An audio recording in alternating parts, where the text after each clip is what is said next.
critics of the president were who he said he was, why did NBC give him a show for a decade? Why did Chuck Schumer and all of his colleagues come and beg Donald Trump for money? Back to the Steve Cochran Show on 720 WGN. I did not hear that. That cannot be the president's press secretary using an excuse of why people pick on Trump.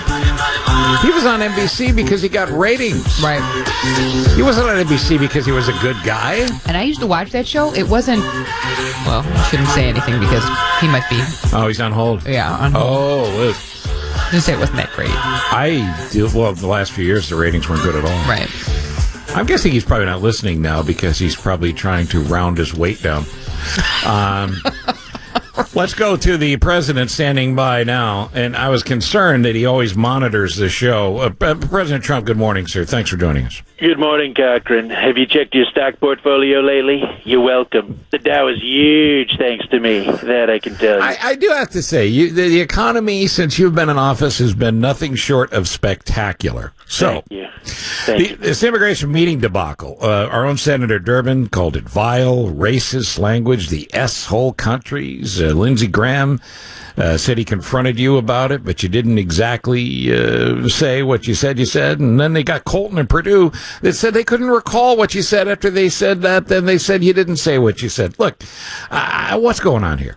Look, I didn't want to embarrass him, but Dickie Durbin slept through the whole meeting. Okay? No, I did. And I have zero respect for Lindsey Graham. I mean, any guy who runs around with a little girly name can never be taken seriously.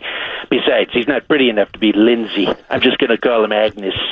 He looks more like an Agnes. She really does. I don't disagree with that. I would think he's more of an Agnes than a Lindsay. Now, you did say Shithole Countries, right? Come on. I didn't say it, but even if I did, I'd probably tweet it first. I'd tweet it. I'd hashtag the name of the country, followed by a flag emoji, followed by a poop emoji, followed by a small case letter O for the whole. Frankly, Haiti and Africa shouldn't take it so personally. An S-hole is what I call any place where you can't order a well-done steak with ketchup. Oh, okay, sure, yeah. I love Haitians. I love the Haitian people. I have a Haitian chef at Mar-a-Lago. You know that? No, I He's didn't. fantastic. On top of that, he makes the best Hillary Clinton voodoo dolls for me. It's just, you're not helping. Put pins in the You're cankles. not helping your cause. All right, now you said you're the least racist person that anyone's ever seen, that anyone's ever interviewed. I mean, how do you even prove that? That's right. I'm not racist. I'm not racist. Just to be sure, I actually looked up the word racist on my smartphone, but I switched the language to Norwegian in settings, so I couldn't read it.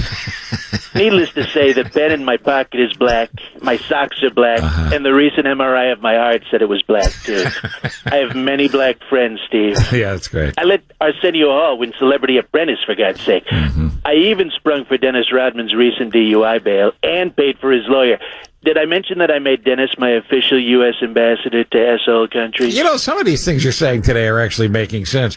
Let me switch topics. Your first presidential physical last week, yesterday, your doctor stood up there for an hour, answered more questions than I've ever seen about a public figure about his or her health, and the doctor said you're in excellent health. Excellent. Tremendous health, Steve.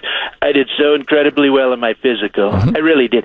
They said my cholesterol numbers were the highest of probably any human being that's somehow still alive. Well, that's not the Really. goal. And my doctor was so incredibly thorough. I mean, he checked everything. Yeah, listen, that's not the goal. I'm in fantastic shape. My weight is perfect for my height. Most people carry weight in their hips.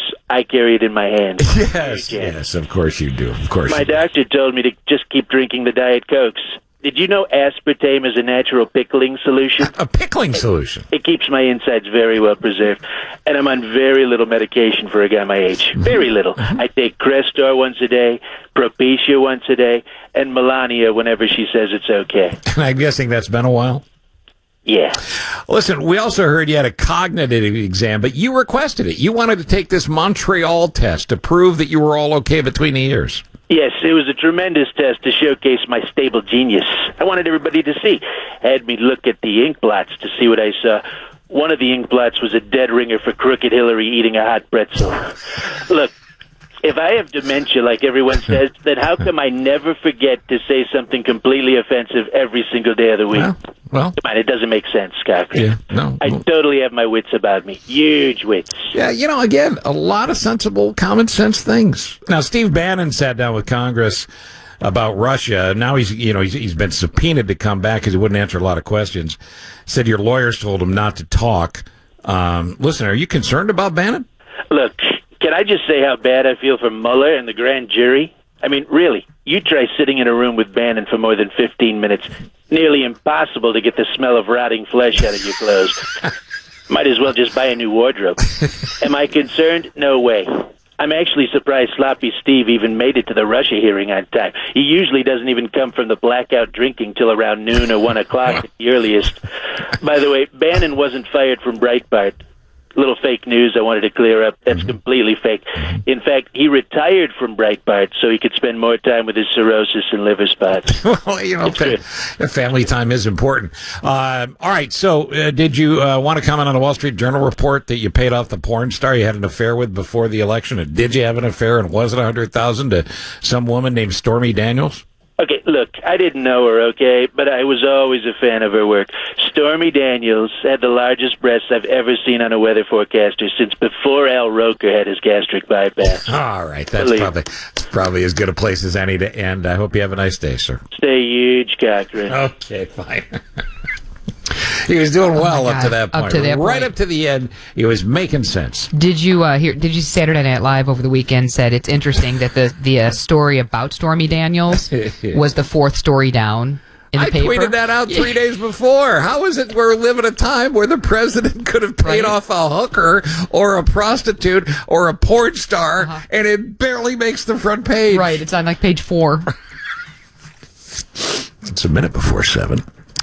We'll get to the news in a second on 720 WGN. Learn something new. Ready to join the conversation live whenever a story changes? On 720 WGN.